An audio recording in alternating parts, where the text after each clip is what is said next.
Assalamualaikum warahmatullahi wabarakatuh. Sebelumnya perkenalkan, nama saya Aan Eviananda, NPM 1908101040. Nah, di sini saya akan mendemokan final project mata kuliah pengenalan bola kelas B dengan studi kasus klasifikasi huruf hijaiyah tulisan tangan menggunakan algoritma CNN. Jadi program ini digunakan untuk menentukan klasifikasi huruf hijaiyah tulisan tangan, dan huruf hijaiyah yang saya gunakan itu yang 28 huruf ya. Jadi tanpa lam, alif, dan hamzah, dan nanti dibagi menjadi 28 kelas juga. Nah, untuk data training yang saya gunakan itu ada 140 data, itu terbagi dari masing-masing huruf itu 5 data. Dan untuk data testingnya itu totalnya 56 data dan dibagi menjadi masing-masing huruf 2 data, sehingga total data yang digunakan adalah 196 data berupa citra huruf hijaiyah tulisan tangan.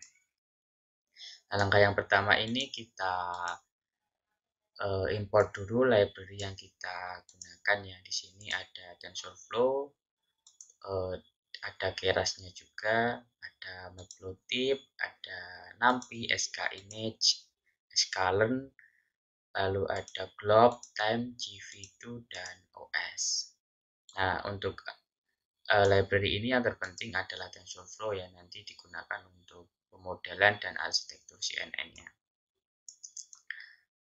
Nah, selanjutnya ini kita masuk ke pemanggilan directory dari data trainingnya. Jadi ini misalnya kita panggil dari folder dataset, lalu masuk lagi ke folder train image, dan di folder arif nanti memanggil semua data yang ekstensinya .png. Jadi citranya semua dipanggil lalu dimasukkan ke variabel directory alif. Ini berlaku ke semua kelas ya, ada 28 kelas. Nah, ini adalah kode untuk memasukkan image yang ada di directory alif dirubah menjadi ke variabel alif dan dimasukkan ke dalam array. Nah, di bawahnya ini sama ya, namun hanya berbeda folder. Yang pertama tadi adalah data training, lalu yang kedua ini adalah data uji. Jadi perbedaannya tadi di sini saja. Tadi di sini di atas itu train image, di sini testing image. Nah, selanjutnya kita lakukan cek ukuran data latih. Nah, di ukuran data latih ini kita cek terlebih dahulu.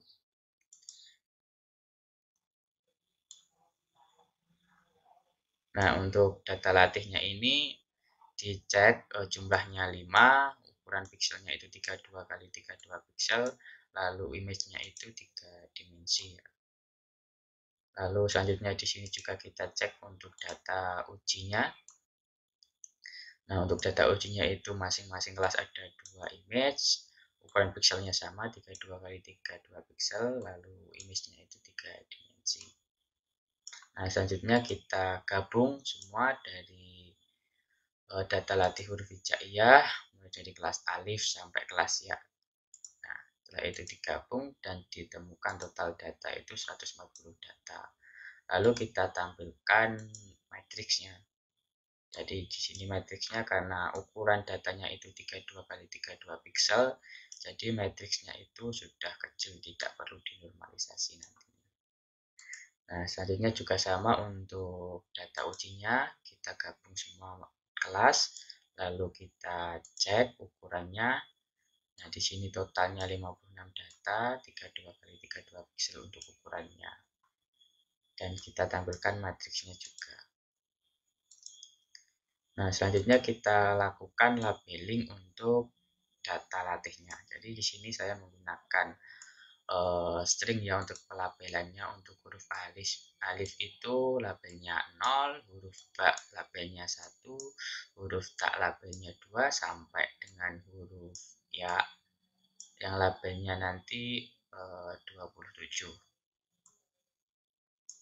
Nah, setelah itu kita lakukan cek ukuran label. Nah, di sini untuk label data latihnya. Nah, data latihnya tadi kan jumlahnya 5 ya dari masing-masing kelas. Lalu kita semua label data latih itu digabung.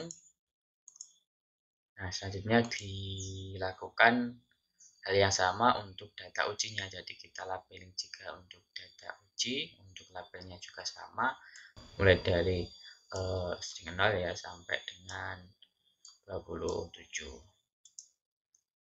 Lalu selanjutnya kita lakukan dulu.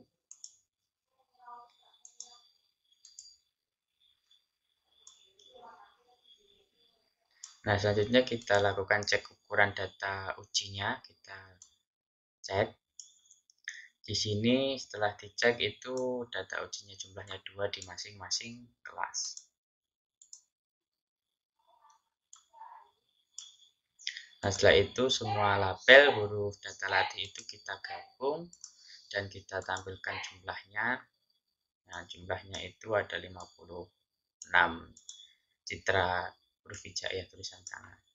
Nah, selanjutnya di sini kita tampilkan ya dari sampel data latih itu berdasarkan kelasnya. Jadi ada kelas alif, ba, ta sampai dengan kelas ya. Nah, ini adalah kode untuk menampilkannya. Jadi kita tampilkan jadi semua data latih ditampilkan gitu, menggunakan pemanggilan matplotlib. Tahan dulu.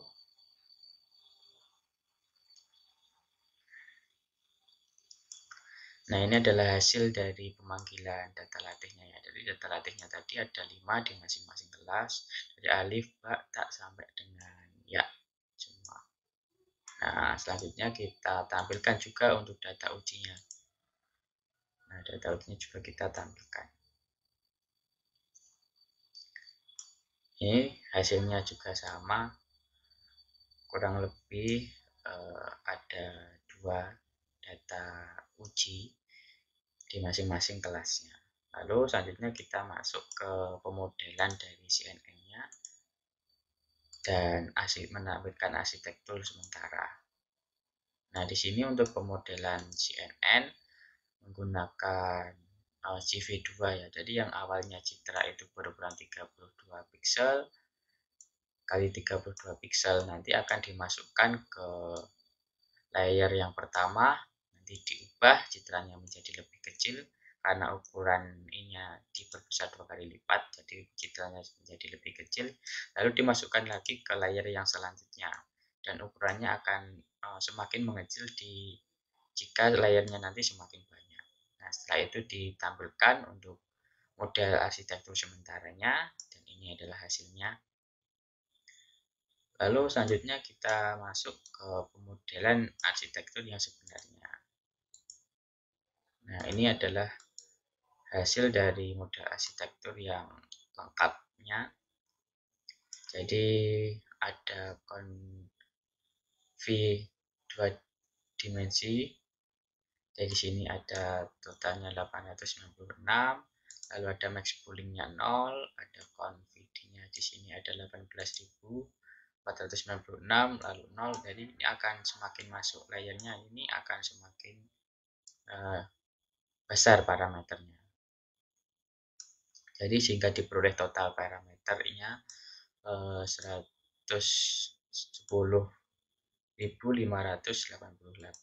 Jadi train params-nya juga sama, terus non train params-nya 0. Nah, selanjutnya di sini kita setelah itu kita training data yang telah kita inisialisasikan tadi menggunakan optimizer-nya Adam. Lalu untuk epoch-nya ini tergantung teman-teman. Jadi jika semakin banyak epoch yang digunakan itu maka akan semakin baik. Jadi di sini saya menggunakan 1000 iterasi. Jadi data trainingnya itu di training 1000 kali gitu.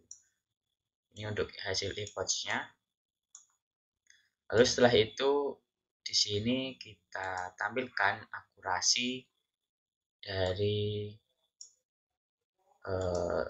data yang telah kita training di atas. Jadi grafik akurasinya kita tampilkan. Jadi di sini dilihat untuk grafik akurasinya meningkat dan volume akurasinya juga meningkat gitu.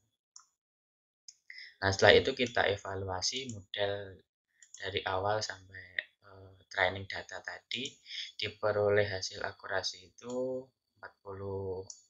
Nah, ini kenapa kok 44? Ini karena data training yang saya gunakan itu hanya 5 di masing-masing kelasnya.